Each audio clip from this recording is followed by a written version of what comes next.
Hi, guys, and welcome to episode 116 of the Focus on Gaming podcast. I'm here with Duncan. How you doing? Hello. Oh, good. Good, good. And I'm here with me, as always.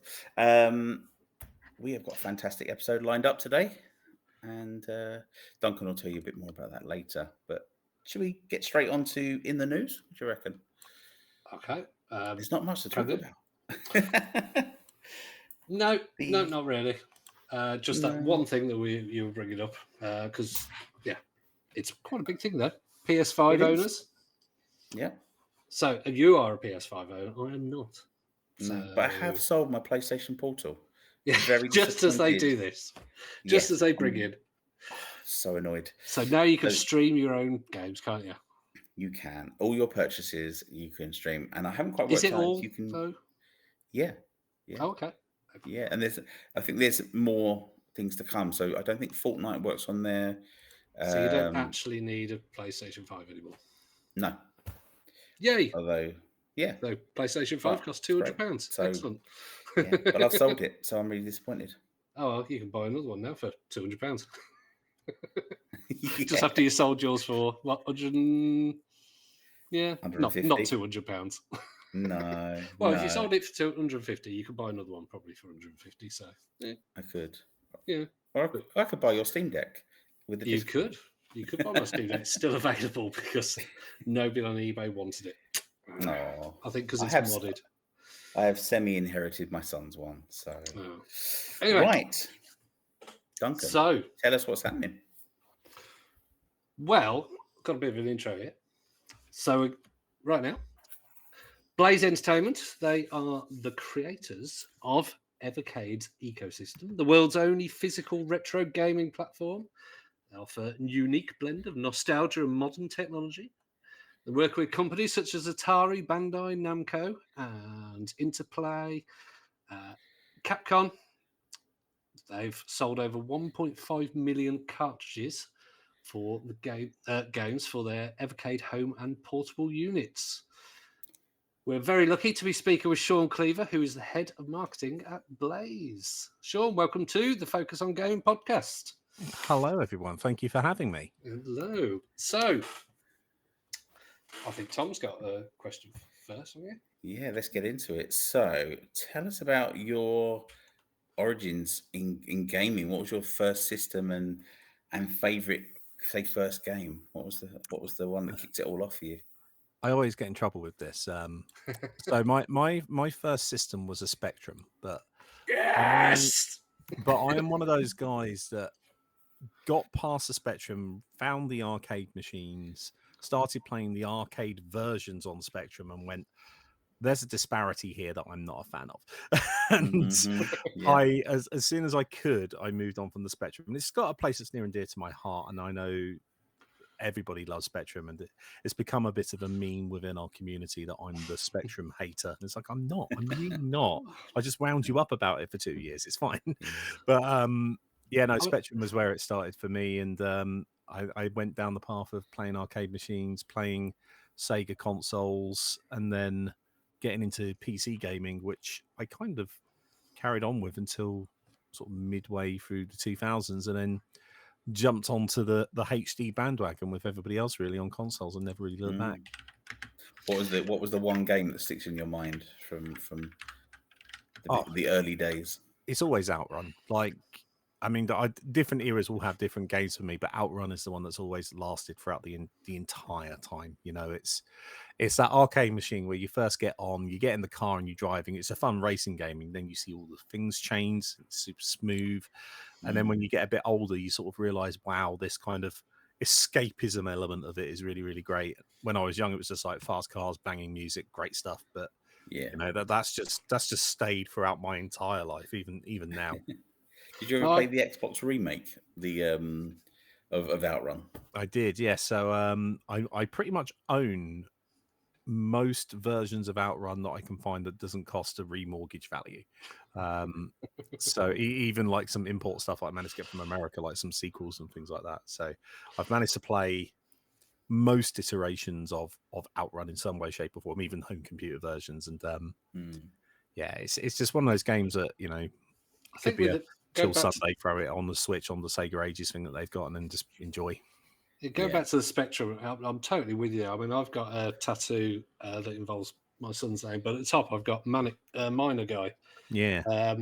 And I was just saying to Tom before the podcast this evening, I think I've never got past the second screen of Manic Miner.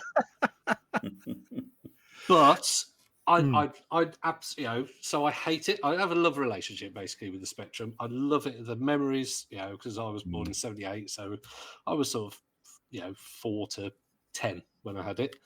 And I loved all that time, despite having to wait 5 minutes for a game to then fail to load and only having 8 colours at a time on screen, and you accidentally have the volume up and break your eardrums every time you load something. But programming your own stuff, doing pokes, getting tapes off the front of magazines.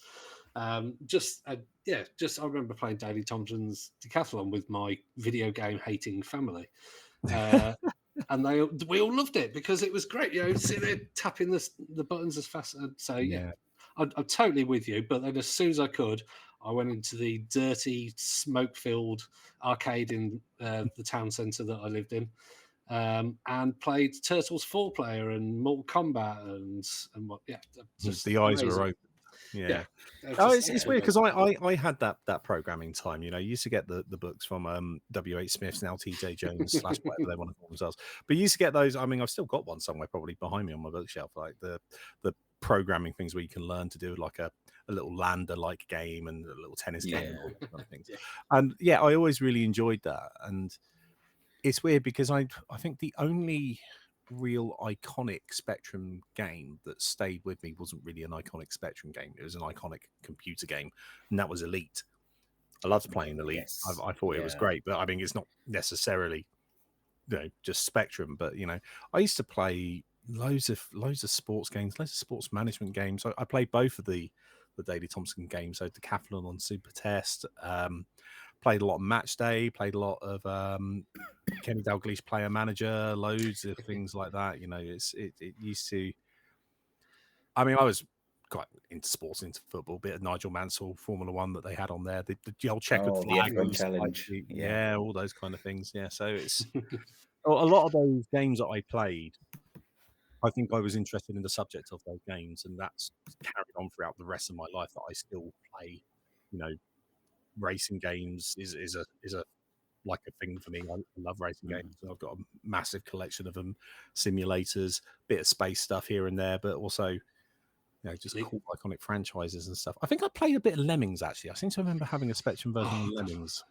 I remember playing Lemmings on the SPV Microsoft Mobile back in the day, and you had to program it to play Quake and to play Lemmings and things, and the Lemmings were so tiny you could barely see what they were doing, so half of them just died.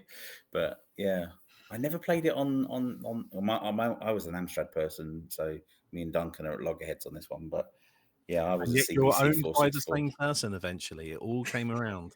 It all came full circle. Basically, I won. So unfortunately. So tell us a little bit more about your background, because obviously before you was at Blaze, we know that you were into writing and things all about games and things like that. So tell us a little bit more about your background. Yeah, so I mean, I've been a game fan all my life, and a lot of people that end up in the games industry in creative roles, whether it's YouTubers nowadays, podcasters, journalists, anything like that, they normally start at quite a young age because they just like to express their love of the medium and all those kind of things. I was an idiot, and I came 10 years later. I went and did the full-time work thing, realized I was getting into a dead end, and decided, you know what, I'm just going to go to university. I can do that at like late 20s. That's fine. I could do that. Yeah, why not? Yeah. And I did, and that gave me the opportunity and time to go, well, I'm doing English. I want to write. Let's just write about things that I like. I like video games. And then a mate of mine who was already working for a video game outlet, and I had no idea, spotted it and went, oh, do you want a job? I was like, okay. And that was 2010. And here I am 15, nearly 16 years later from writing all of that stuff. I mean, I used to play games all the time, love games, did loads of things with them, and just then ended up freelancing, going into full-time work here and there. And then when the money dried up heading towards the end of the 2010s, I kind of moved over into the more, we call it the dark side within the industry, but we mean marketing and PR. We mean working for the man, you know. So yeah, I moved into slightly adjacent to gaming. I moved into tech PR, and I worked for a PC company doing a lot of components and peripherals and a lot of gaming related things. And then ended up moving into Blaze because the idea of working with a retro console sounded really, really cool. And I was like, a retro console in 2020, what's going on? And then still here 5 years later, fighting the good fight, as they say, and doing well. Yes, I think that's what one of our questions sort of thing that Blaze they've really cornered the market with the physical and portable retro market, because there is nothing else like it in the world, is there? Yeah, it's really unique, and in a way that it's going to be difficult for anybody to come and try and do the same thing, because there's obviously a lot of costs involved in having to do all these kind of things now, and having this kind of changeable media system that we have. And then, I mean, obviously, just to sort of explain it a little bit, like you started at the beginning, in case anybody doesn't know, it's a retro gaming. Ostensibly, originally it was a handheld, and now we do a TV-based version of it. We do value entry handhelds of it, and we got an arcade machine version of it, which horrible audio feature. The team can see behind me. I can see behind you, yeah. But the core of it all is that we wanted to release physical gaming cartridges. And, this is at a time where handhelds weren't as big as they are now, both in size and volume. I think there's nearly 1 million handhelds out there, retro handhelds out there in the market in total now. And, there's all of these things that keep coming from various no-name companies with dubious legality things on them. Yeah, there may be a million, but there's 999,950 that are trash, basically, out there. Yeah, I mean, at the time that wasn't even really a concern for us. When the thing first started out, our main thing was the NES Mini, the NES Mini, the SNES Mini, the first Mega Drive Mini, the PlayStation Mini. All of these miniature consoles were coming, and they were cool and they were great. But unless you were really into mucking about with them and hacking them and doing all of that kind of stuff, you couldn't really do anything much with them other than what was on there. And what we found is that we saw them all the time on people's shelves. They're not coming back and forth. They weren't being used. Not doing it. So my boss, Andrew Byatt, who's the founder, CEO, he's the mad mastermind behind it all. He realized that what he wanted was a system where people could keep coming back to it, that it doesn't just rot on the shelf, that you go and get it. And the best way to do that was to keep releasing things physically that people need to get for it. And then he came up with the mad idea of putting numbers on the side of the boxes, because he's a comic book fan. And I think, he's had PTSD of the amount of comic book issues and things that are overly priced and you can't get. So we thought, let's just apply it to video games. But then we did it anybody with OCD. And if anyone with OCD, 1, 2, 5. We're going to get 3, 4. I make no apologies for any decision we have made in that regard. But no, we kind of did things the wrong way round, because I mean, it's so often with these kind of things that somebody does something and they're great and they arrive and they deliver, and it's normally through a Kickstarter, and it requires a lot of forward money from a lot of people. We went the opposite way.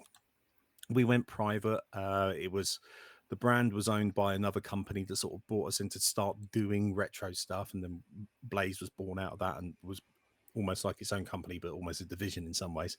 And then we had the capital to build things from scratch and go directly into retail, as opposed to trying to fund it with, Kickstarters and all those kind of things. So rather than people buying directly from ourselves with a risk value attached to it, people were actually pre-ordering from an Amazon or an Argos or something like that. And it legitimized the product in a really, really nice way, because it was something you could actually get. Yeah. And, I mean, there are things that are coming out that have come out and they've all succeeded, and that's great. But we kind of did it the other way around, and that's really helped, because it's built interest.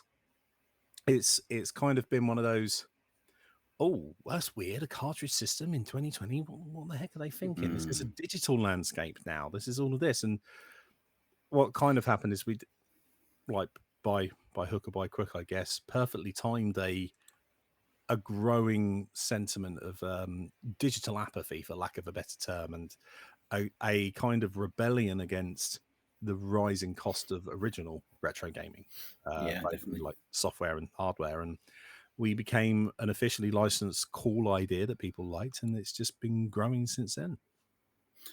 And fantastic it is as well. It's seeing some of the games on there that we used to play when we were younger, and you kind of go, some of the developer names as well. Yeah, developer names.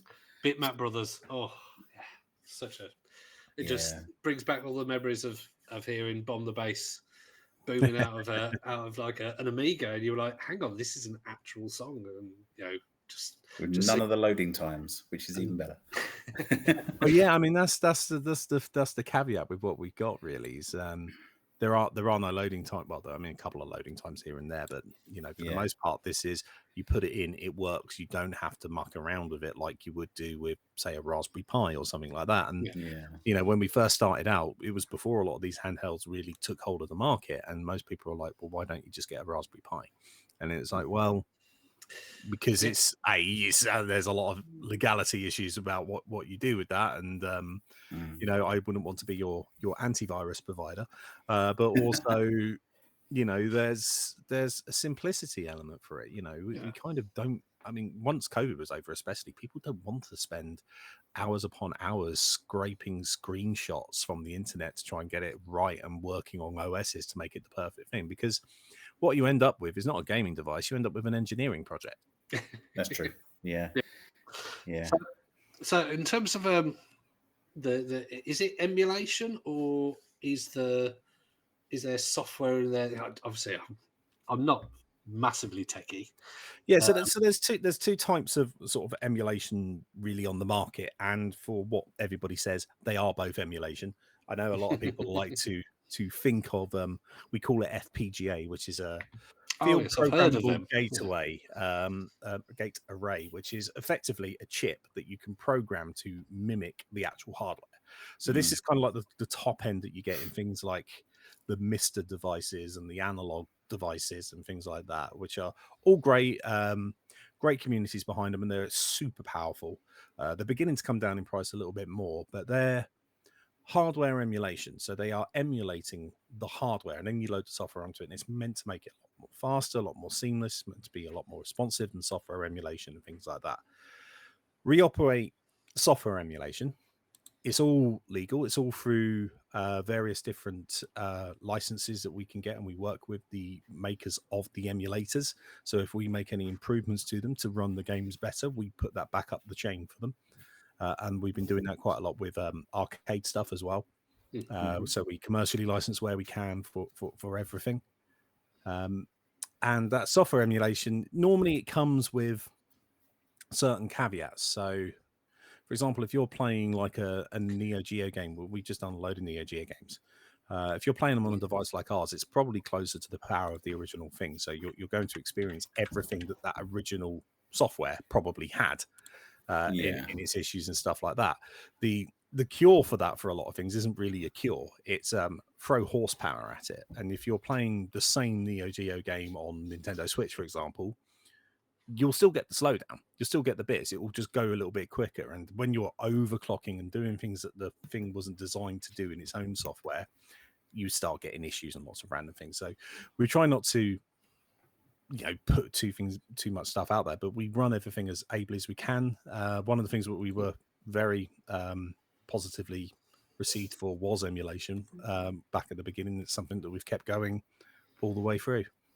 I miss my Neo Geo AES. Those were the good old days. You had one? Yeah. Wow. Up to about 15 years ago, I sold it finally. I bet you wish 15 years later you'd only just sold it now, right? To be honest with you, when I did sell it, it got sent to, I think it was America or somewhere like that, and it came back to me 4 months later, smashed up, and the guy just disappeared. So I actually took it apart and repaired the front part of it, and you wouldn't have known it was damaged at all. So eventually Nice. I then sold a very, very large collection. But yeah, I do miss it. Some of those things like Magical Lord and all things like that were amazing games. Well, that's the thing now, which is the other thing that why we've kind of done very, very well is obviously inflation. A lot of different things have kept the prices going up a little bit, but Yeah. we've been a relatively affordable price point, both in the hardware and both in the cartridges. And at this point in time, each cartridge is, unless it's a very large capacity cart, which we've only got a couple of them, they start from about $19.99 or now $30 or €24.99. So all of those Neo Geo cards, like if they've got 6 Neo Geo games, you can get 6 Neo Geo games digitally for £20 because they're £6 each on the reissue. You couldn't get them in real life because they're rare as anything, and probably about an extra 2 zeros on top of that.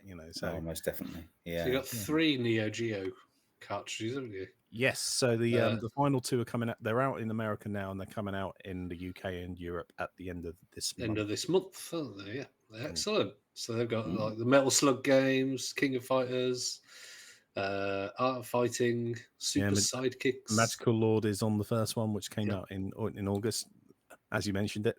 Yeah, love it. Yeah. So one of my favorites. Absolutely excellent. Licensing.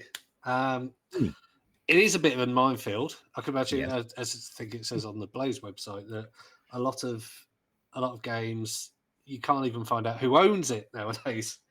So, is there a game that you sort of all celebrated, going, "Yes, we got that one," or is there any that you can tell us that you're really trying to get? Well, actually, this year's been a really, really good year for getting stuff that we've been trying to get for a long time. I mean, Neo Geo was one of those things that we always wanted to bring, but everybody needs to be in the right place for it, and each company has their own internal policy, right? They know what they want to do with their products, with their IP. So once you found who owns it, I mean, Neo Geo is pretty easy because SNK is still a thing and they're still around. They've not moved. They've changed ownership, but the company's still there and everything's still going. So that one's pretty easy to find, but then finding the right time, the right deal, the right things to bring forward and stuff, it's not just got to be the right time for you and you turn up at the door with a suitcase full of cash. It's got to be the right time for them to want to license some stuff as well. And this year's been great that Activision is coming, which is something we've been trying to do since the start. Taito is here again, something we've been trying to do since the start. And then when we first brought Taito, we could only bring them as a built-in game capacity, which we did on our second brand, Hyper Megatech, on our Super Pocket consoles, the ones with the built-in games, because they didn't want to do a cartridge. A couple of years down the line, they're happy to do a cartridge because they've worked with us, they've seen how it works, and this is open. So that was brilliant to bring them. Tomb Raider was an amazing get. Getting the original 5 PS games and Legacy of Kain alongside that to boot as well. With the Legacy of Kain, I saw people who were celebrating that there was a remaster coming out and going, "Oh, I haven't been able to get that." And it's like, well, yeah, you have been able to get that on things like Evercade legally, perfectly fine. And well, there is one thing that still hasn't broken away from us in general. We released a couple of Duke Nukem collections, which again was an amazing get. But one of the things that we did is we worked with a community project that started up, and we brought it on board. That was basically making Duke Nukem 1 and 2 playable in a modern PC era. I mean, if anybody's sort of like, we're all of a certain age where we go, I want to play that game, and you load up your laptop and you try and get it working, and it's a nightmare. Oh, yes. Yeah. Duke Nukem was one of those games. The first 2 original platformers were just really, really difficult to get working outside of a DOS box emulation or something like that. And the ownership of them was sort of throwing around and different bits like that. So they weren't ever really properly re-released at all. Even now, I don't think they're properly re-released at the moment. And somebody correct me if I'm wrong. So we basically remade and remastered it with the assistance of this community project that was doing to try and keep it alive, and we managed to bring modern features to it. We were able to make it widescreen. We would be able to switch back and forth between the original, up the frame rate and different things, and we packaged that as Duke Nukem 1 and 2 remastered. and we have still got that, and that's available for people to buy, and it's out there now. But at the same time, it hasn't made it off of Evercade yet. So Evercade is currently the only place that you can play those It's a win, remasters, which is yeah. great. Which is great for us. We love it. Yeah, I've actually played that on a friend's Evercade, and it's because we were talking actually exactly what you've just said, that it's just you can't get it anywhere else. So and it's fantastic. It really is. Interesting. You mostly focused on the 8-bit and 16-bit eras. I know recently we've seen things like Tomb Raider collections appearing, which is 32-bit games. Do you think we'll ever see a 64-bit gaming release? Maybe like the Atari Jaguar, CDIs, CDTVs, things like that? Well, I can say there's already been one 64-bit release, because we released the 64-bit version of a game called Glover on a cartridge called Pico Interactive Collection 4. And that was a game that came out around about 1998. In fact, this week in 1998 in the US, it first released, because I was talking about this the other day. In 64. Yeah, and that is part emulation, part port. And I'm sure we'll probably find some more 64-bit things to bring in future once we've got the right licenses and right agreements to bring them over. Jaguar's a weird one because nobody bought it. Well, I mean, there is a group of people that absolutely love the Jaguar and are keeping the Jaguar alive. And I've been to Portland Retro Game Fest in America, and seeing all of these homebrew people making Jaguar games, it is incredible. Yeah. It is awesome. And seeing them on the Atari 50 collection was also great. Like it was a great way to get in there. I mean, let's face it, there are a lot of games for that console, but the one we all want to play is Tempest 4000, right? And that game is amazing. Alien versus Predator, another great Alien game. versus Predator was great. Rebellion's one of Rebellion's early output with that franchise as well. But the problem with the Jag is the same problem with the Saturn and a lot of these different things, is that the architecture behind it is really difficult to emulate. You've got to have a lot of power behind it to do it. So a lot of the higher end FPGA stuff is beginning to be able to do it quite well. But the problem that you've got is the way to do those 64-bit games at the time, or some of the ways that they did it, was they basically just stuck two 32-bit chips together. And that's what happened with the Saturn. So software emulation is really hard to do, because you're trying to get a software emulator to emulate two different chips at the same time. And it just makes it difficult and things like that. So that's always been a bit of a tricky thing. But now Atari have started bringing all of their licenses back home to themselves. And as we can see, a lot of their stuff is beginning to get re-released. I think there's hope, maybe not through Evercade, but certainly hope for everybody in general, that there will be some more Jaguar things in future. I'd like to hope there would be some Sega Saturn things in future, but that would be down to Sega, of course. I'd love to see a Philips CDI collection. I think that'd be quirky and just get people talking. I think that'd be fun. It would be mad. I mean, one of the things I was saying about licensing is a nightmare, especially the CD era. 8-bit and 16-bit, there was a lot of 8-bit and 16-bit games. That's probably one of the reasons that we got quite a lot of them. They were quite readily available. We worked with a lot of people who had them. Like you've already said, Bandai Namco had quite a good collection of them. We worked with some indie publishers that are making those 8 and 16-bit games now, because it's quite easy to make those as a hobbyist and bring them in, or as a indie dev and bring them in. So we published a lot of those for the first time. But once you start getting into CD, you start getting into music, you start getting into image rights, you start getting into video rights and a lot of different things. And it's not just as simple sometimes. I mean, there's one game which I've probably mentioned on another podcast before, but if anybody's heard this, I do apologize. It's an old story, but there is a certain 80s robotic law enforcement action hero. The game is he a cop that's robotic of some kind? I mean, I'd say that's probably a bit of false advertising. He's cybernetic, at least. Okay. So that game was loved by many, and it was done under a sub license. So most of the versions that we played when we were young were sub-licensed from the company that owned it and made it at the time to companies like Ocean and stuff like that, and that's what brought it out. Now that sub-license at the time from that game developer who made the arcade game was on license from the movie studio that owned it. And, you know, nobody then, and this is the problem with licensing in general, nobody then thought beyond 6 months, maybe 8 months. Nobody thought like 30 years later we'll be here going, why can't I play that game? Yeah. And yeah, it's kind of crazy. So at the time, there's no rights, there's no license deal, or there's no anything really for it. There's no paper trail. What you end up having is a game that was made by somebody. That game was sold to somebody else, but that somebody else doesn't own the IP that the game is. So you would have to find who owns the IP. That bit's partially easy because, you know, Orion Pictures that made that became MGM, became Amazon, became everything else. So finding where that is great. But then they don't have any record of them doing the licensing in the first place because there's no paper trail. So it becomes really, really tricky and, you know, things like that. Or if they do, you know, it's a lot of legal fees to try and find it. And then you get to the point of, oh, yeah, the lead actor also has a lot of image rights. So you'd have to pay a fee for them. Yeah. And you go, okay, so this is going to be quite a thing.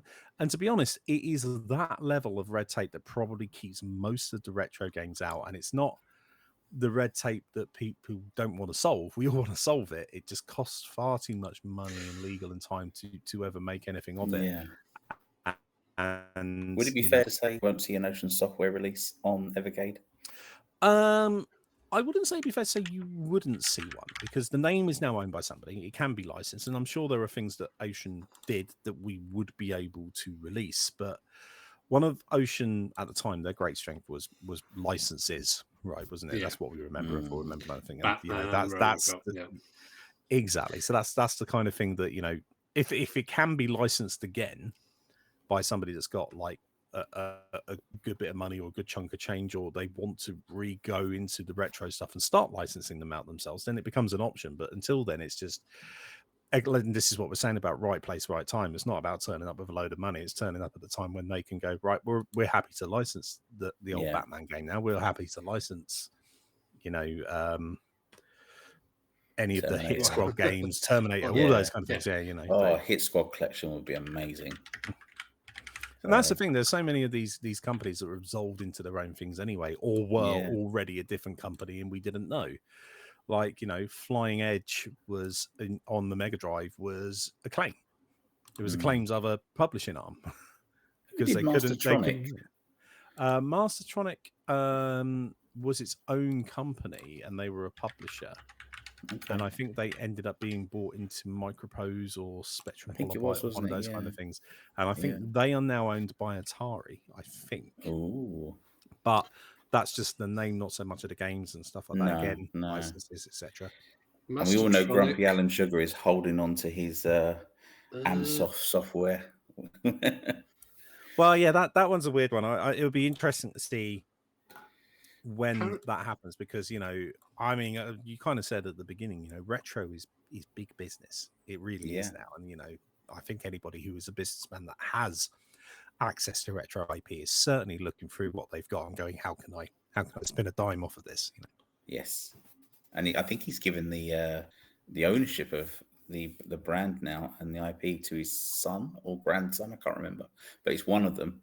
And they've just done a website, which is a museum of Amstrad's history. But whether he'll let people publish the Amsoft software and things like that is a whole nother ball game. Who can tell? But it's great because you're seeing all of these people come through who have been associated in some way, shape, or form with that era. And I mean, you've had Grant Sinclair on, right? You know, yes. And so you know full well that all of these things are around.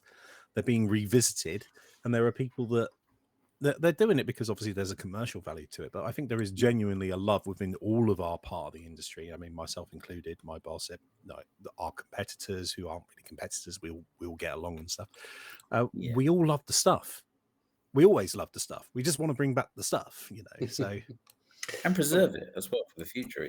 It's a preservation as well as reintroducing it to a new era of gamers, and Absolutely, and there's many ways to do that, and we're all going about it in different ways. Whether it's devices that you can expand with things that you can download, whether that's legal, illegal, you're buying them or whatever, or you have your own collections. It's cloud streaming wherever you can, or it's physical releases like us. There's an option for everybody. Yeah, definitely. So Tom said about 64-bit. Mm. What about going the next generation from what you've already got? You've already done PlayStation 1 and, as we found out, an N64 game.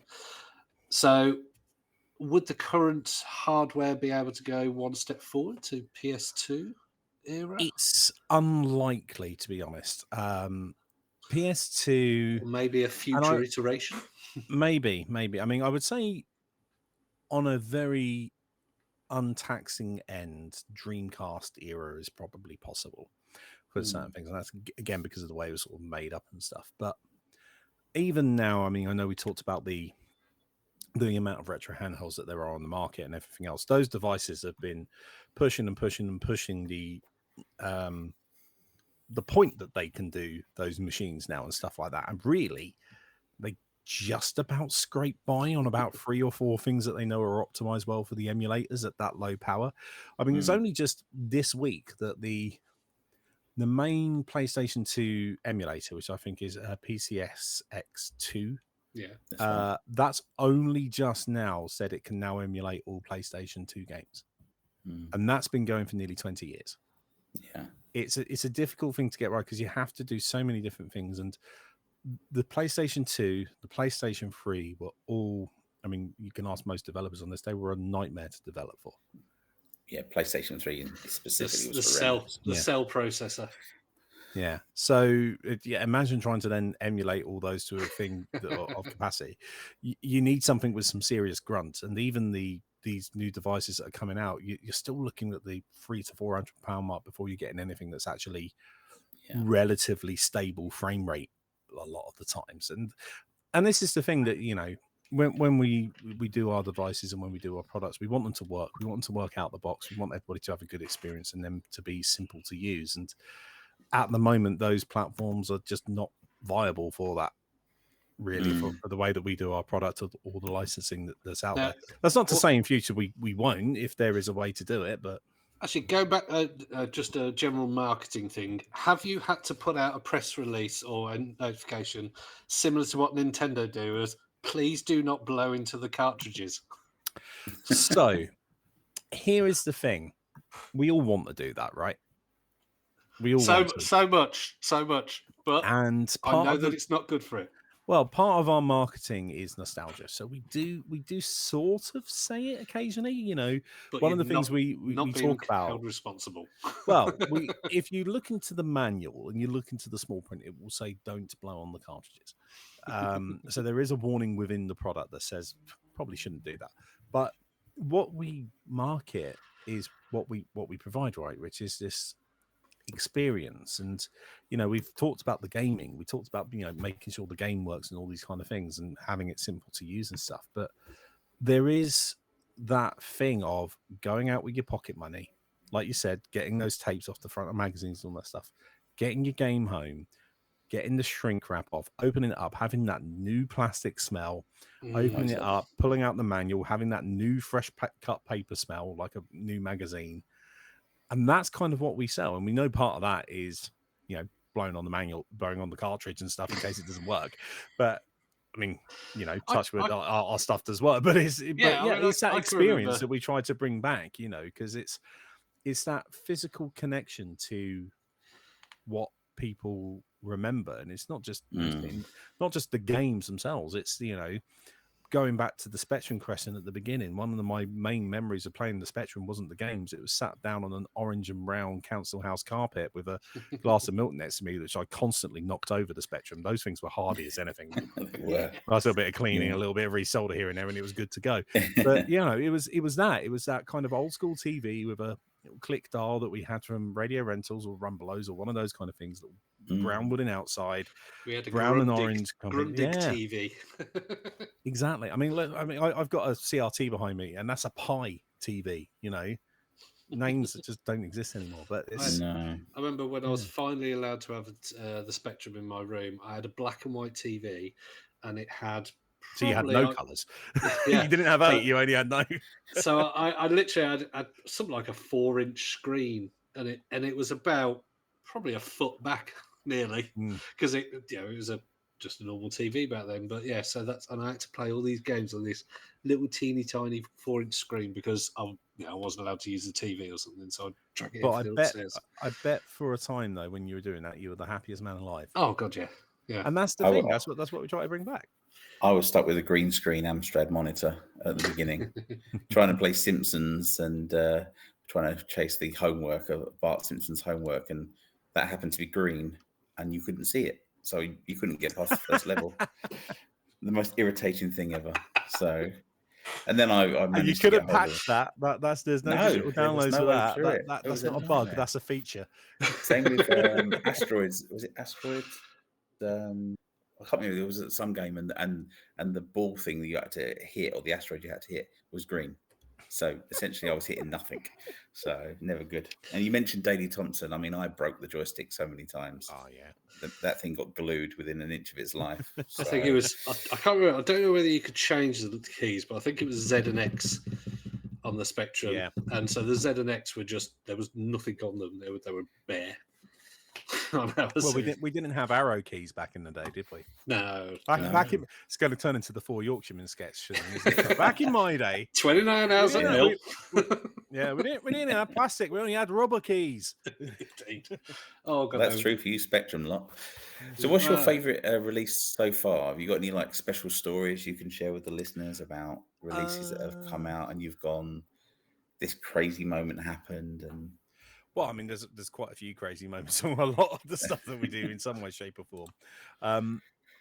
I always really like when the first arcade games came out that we did, because one of the things that we were called Evercade, and everybody went, "Well, you haven't got arcade games, you've got console ports." And we went, no, we're getting to it. And then we did eventually get to it, and we started releasing arcade versions of games. So it wasn't just the home console ports; it was the arcade things. But one of the things that we've done, and I know I've already mentioned Dindy, is we also managed to curate our collection so that, when you say Bitmap Brothers, it's not just, Speedball. There's a Xenon 2, there's a Chaos Engine, there's a Z on the home computer one. There's all of these little nuggets that but you maybe didn't play, or you missed, or haven't heard about. And part of our curation, it ends up a bit like a vinyl record, that you buy it for the singles, but you end up really loving the album tracks. And a lot of these collections end up being like that. Yeah. So one of the first ones that I really, really loved and got into with was a cartridge called Galeco Arcade 1. Mm-hmm. And Galeco still exists as a company.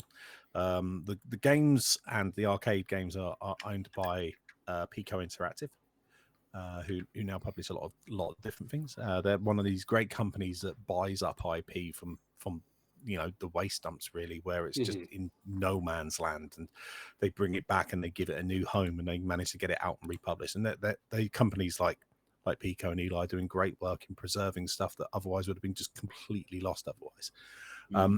And one of those things that he picks up was the Galeco games. And Galeco was a arcade machine manufacturer based in Barcelona.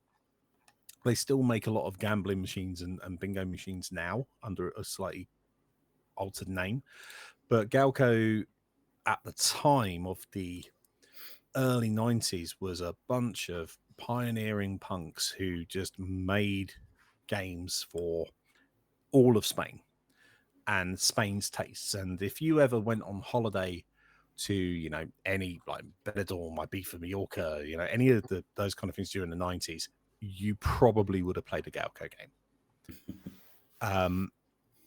And I did. I played at least 2 or 3 of them. One of the main ones was World Rally, because being a racing game fan, obviously I had to find a racing game machine, and one of the ones was this isometric top-down view rally game, which was incredible. Game. Yeah. And then the other one that I had played, because it was Spain. You go to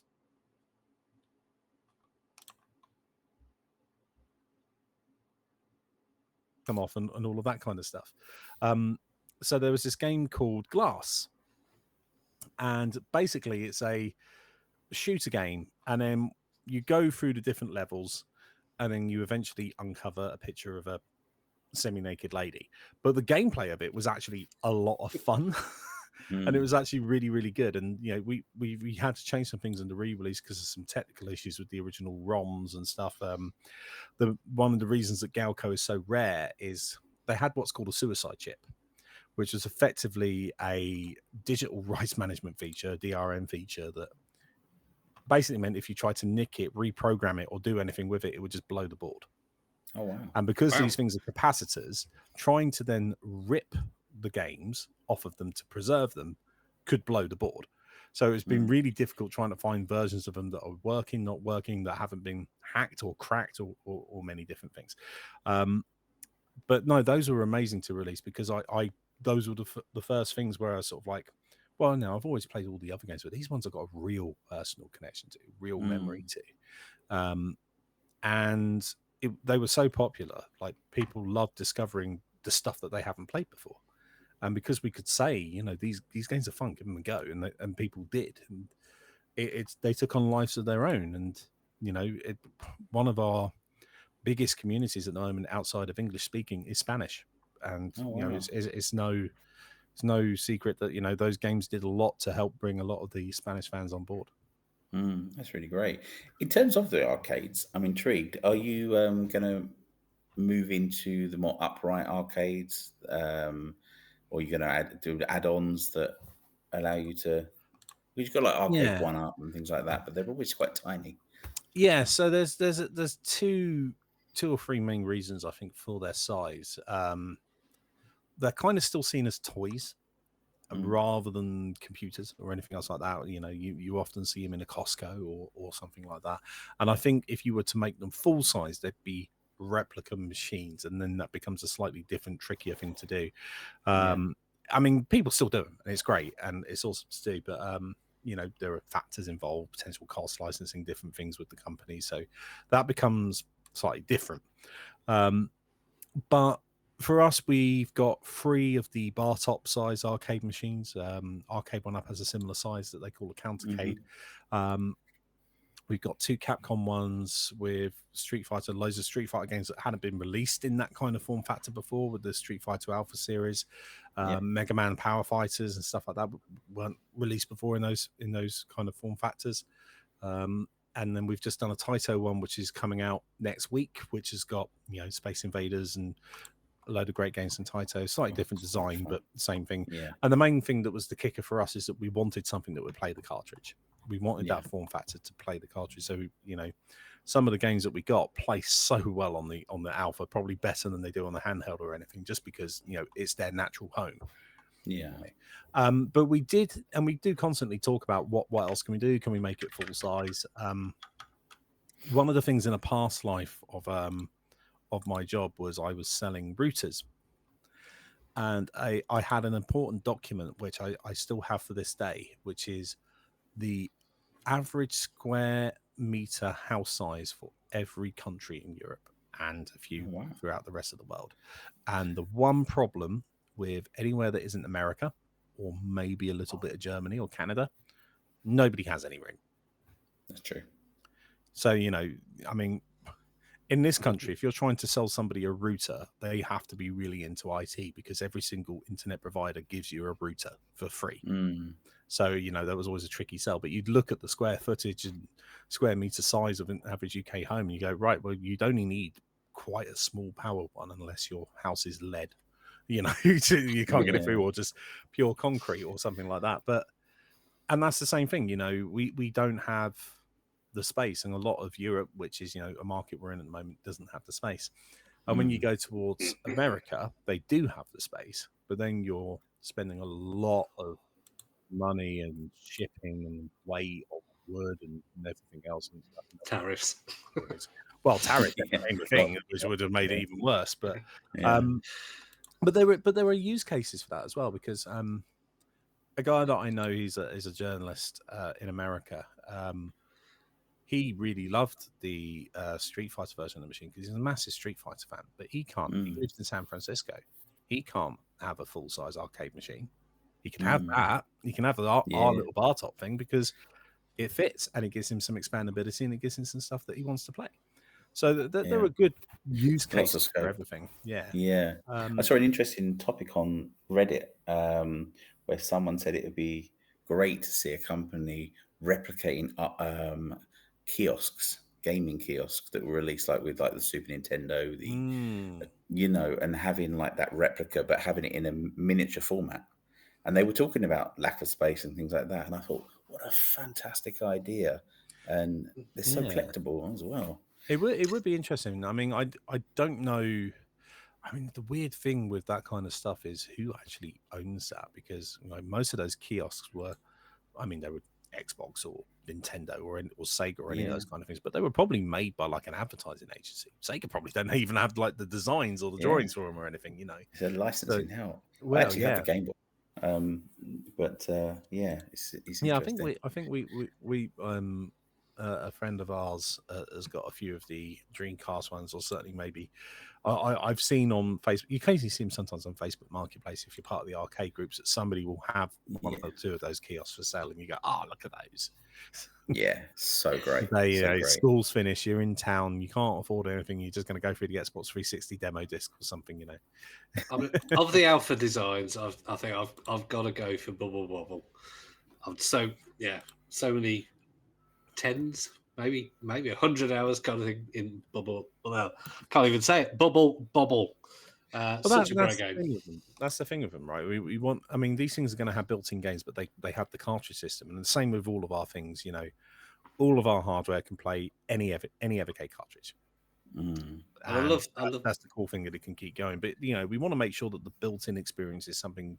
If you don't have anything, you're not just going to be left out in the cold on those kind of things, because you're spending upwards of £200. So, the Street Fighter ones, we bought something new. The Mega Man one, we bought something new. The Taito one, we probably bought not that much that is new for people that are fans or that isn't already out there on collections and stuff, but not that much in this form factor.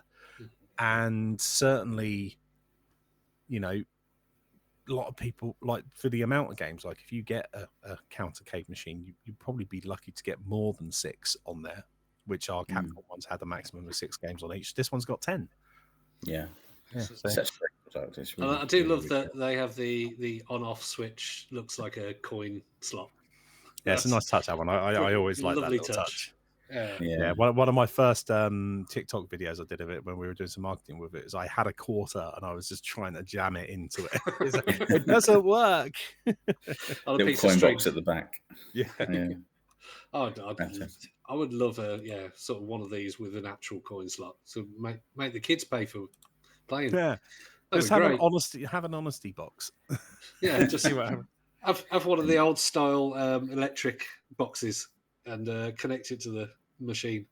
Yeah, if you want to play, you got to put money in, and so it powers it up. That'd be great. But so what does marketing look like on a retro based machine? Obviously, we've got like outlets like Game disappearing off the high street. Obviously, you got Retro Gamer magazine, but what does a marketing meeting look like for a new product? Where do you go? How do you advertise? Well, we've been very, very lucky in that. I mean, obviously, we've done a lot of paid stuff where we can. We've had adverts in Retro Gamer. We have adverts on our social media platforms and stuff now, which are all paid and stuff. And we work with agencies and a lot of people to help produce our trailers and different things. We save a bit of money where we can. I mean, I do a lot of voiceovers for our stuff, mainly because I had the radio voice to do it. But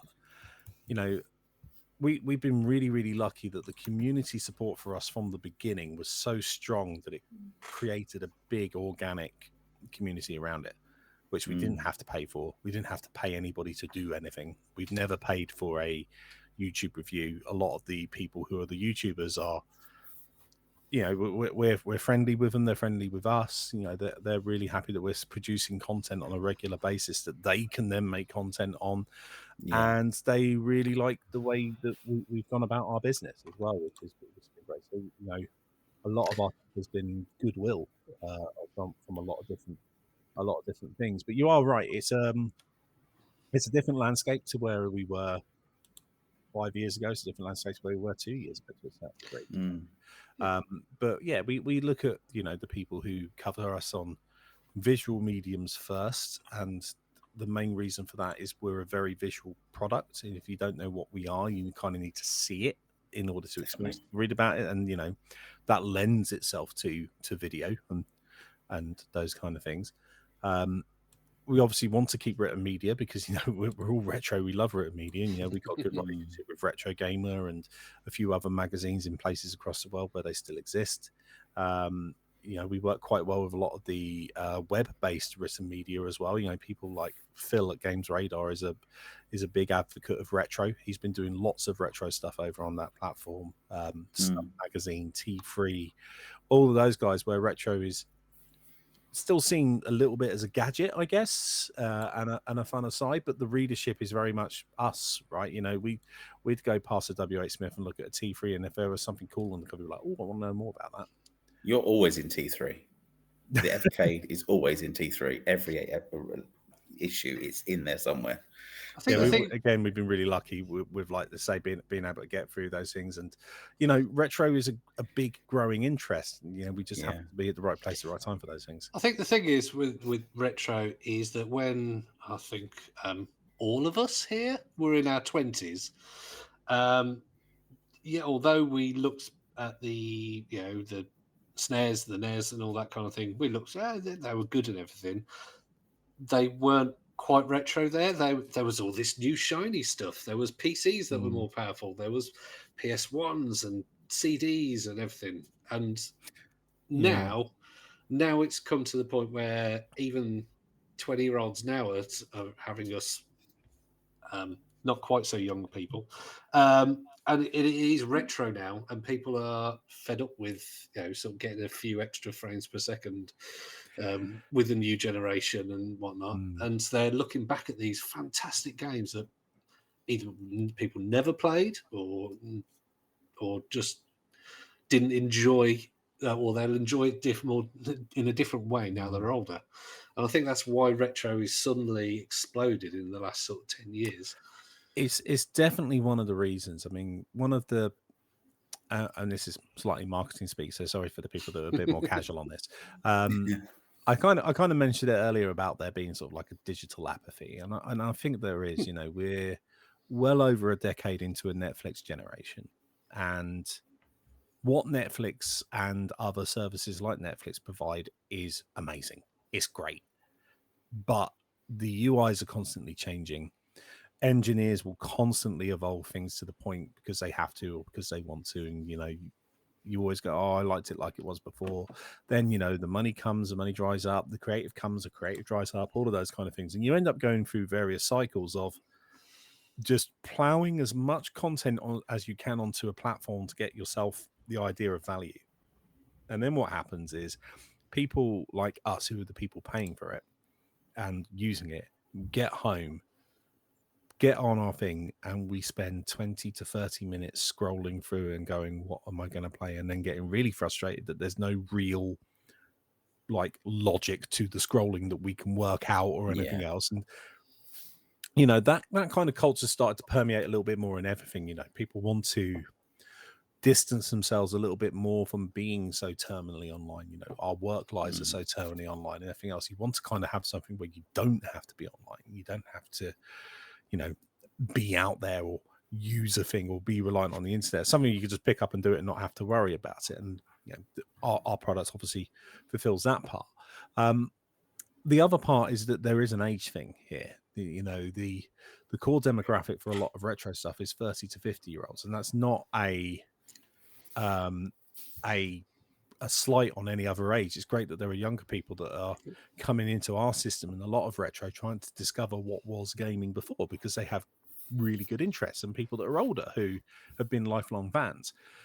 But for the most part, it's 30 to 50-year-olds who, you know, did experience it the first time round, and again are having either a lapsed gamer or a frustrated gamer, you know, or a bit of a reluctant adult. You know, it's the same kind of people like us who are spending money on a Lego release every now and then that's now 3 times the cost it would have been when we were kids, because it's targeted at us now.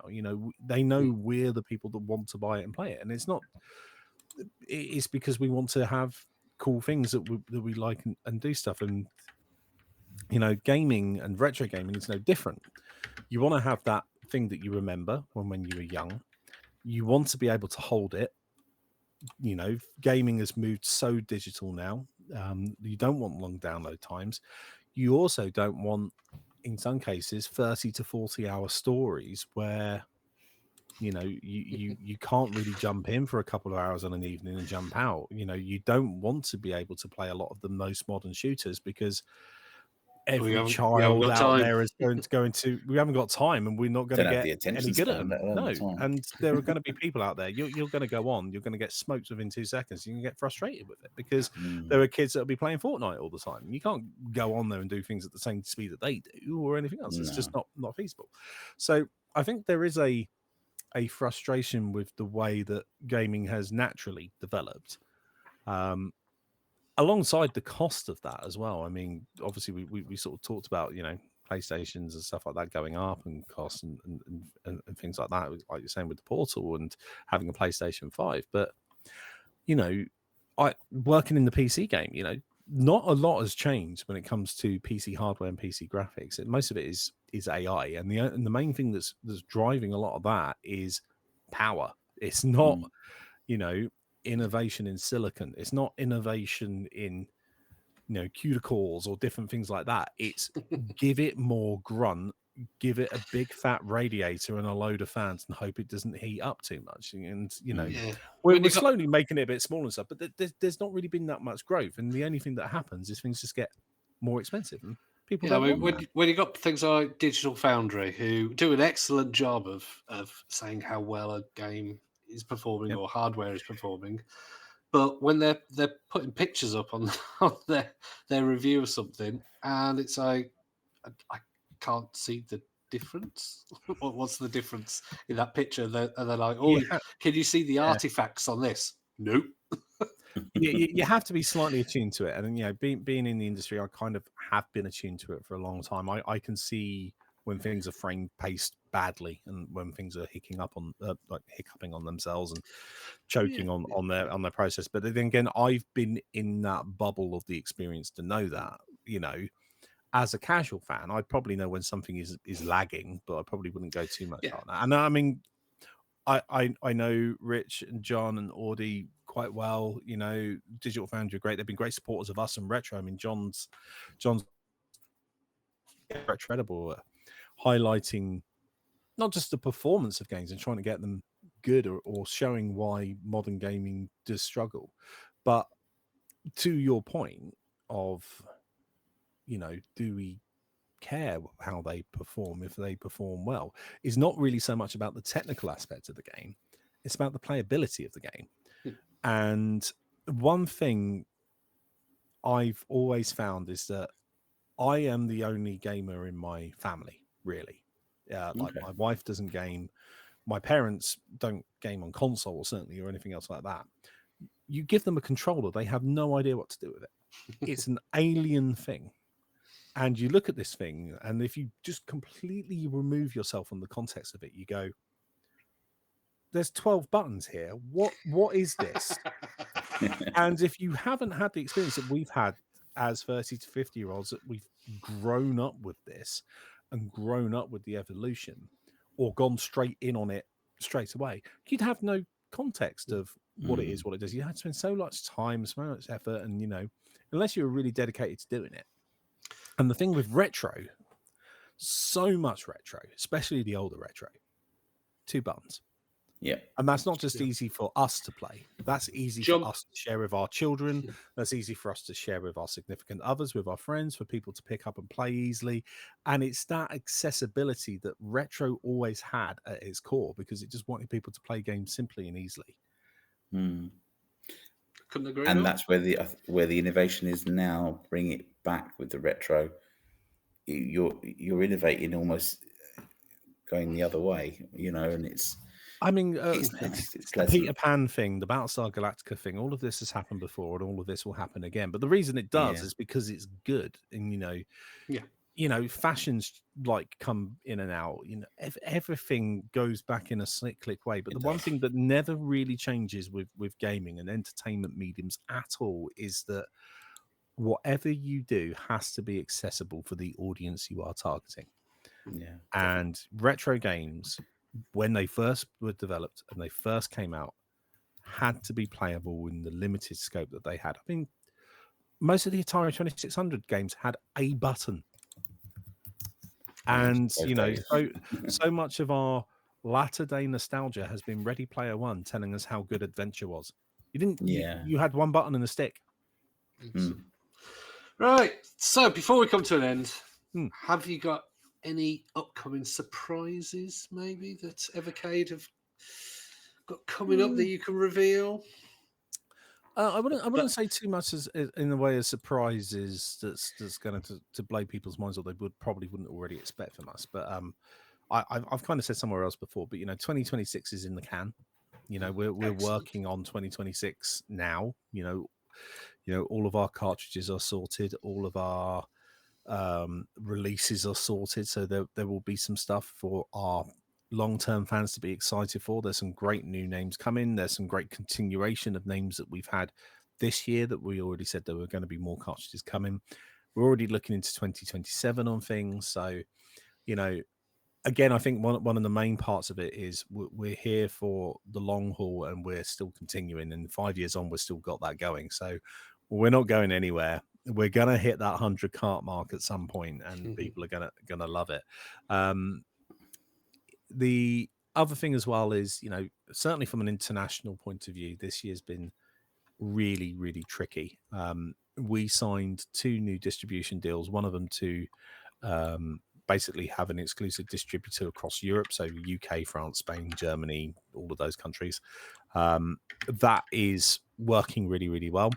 We tried to do the same thing in America to improve our distribution there and everything else, and the distribution stuff has worked really, really well, and like our partnerships and everything. Unfortunately, the market conditions and the fluctuations of that over the course of the year have made it really, really difficult for us to be able to get our stuff in and trade. And we know that the American fans have been frustrated, and we've been working out solutions, trying to work out our best, trying to work out what to do. And I think everybody knows that, and we're beginning to get to a point that our stuff is now much more available, and when new releases happen, there's a quicker restock time, or things like that. And again, now that we're our retailers over there are beginning to realize the audience here actually does need more stock. Let's go and do that.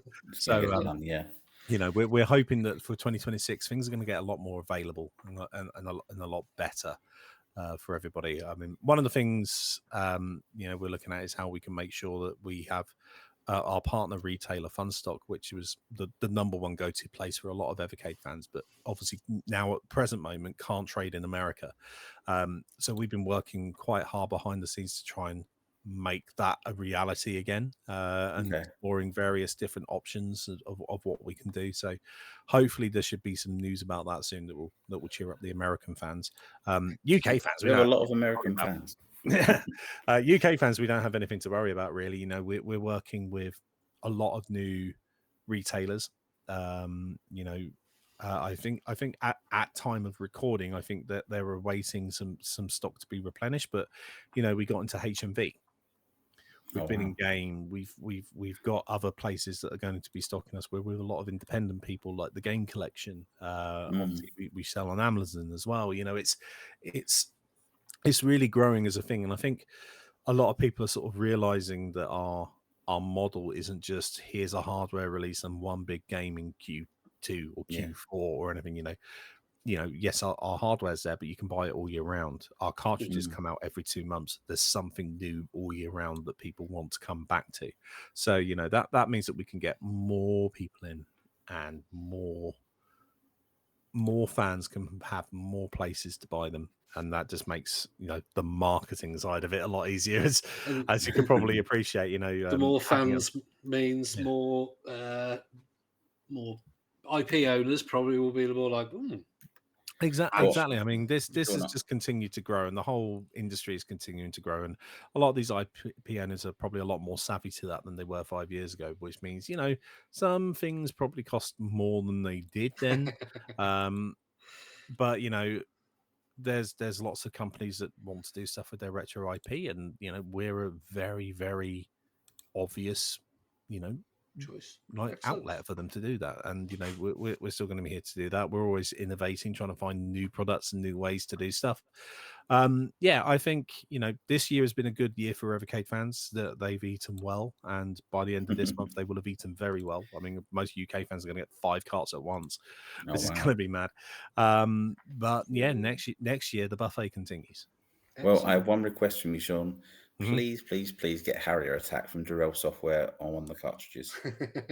Okay, It's one of my that's faves. that's a new one. So often, I come onto these things and people go, "Oh, yeah, can you get Sega, please?" Or can you get Theme Park? Can you get one of those things? But Harry Attack, Yeah, and it's still owned by the original guy. So he did a remake on Android about 5-6 years ago, but which was pretty good. But he did like one level. So yep, be a thumbs up from me if you can get that one. I'll be well happy. what? As long as it's a version you like, right? I mean, if I can't get the Amstrad CPC version, As long are we as back it's not to the square one Spectrum again? version. As long as it's not the Spectrum, we're all good. We're all good. So Scandalous. sorry, Duncan. And Sean, so it thank you. continues. It does. Thank you so much for joining us, Sean. We really appreciate you being on the podcast and sharing your insights and things and the innovation that the company is doing. It's something that we're all really passionate about, and we will be doing a video review of some of the games and tech moving forward. So we look forward to that. And you can purchase the Evercade hardware from evercade.co.uk, depending on country maybe, but in the UK, pretty much everywhere. And you can get all the cartridges from there as well. And so, thank you very much, Sean, for joining us. No worries. Thank you guys for having me. It's been a fun podcast today. It's been awesome to talk to you. Goodbye. And that was the interview with Sean Cleaver. If you want to hear all the rest of our episodes, go to focusongaming.co.uk. Leave us a like and subscribe, and we'll see you next episode. Bye.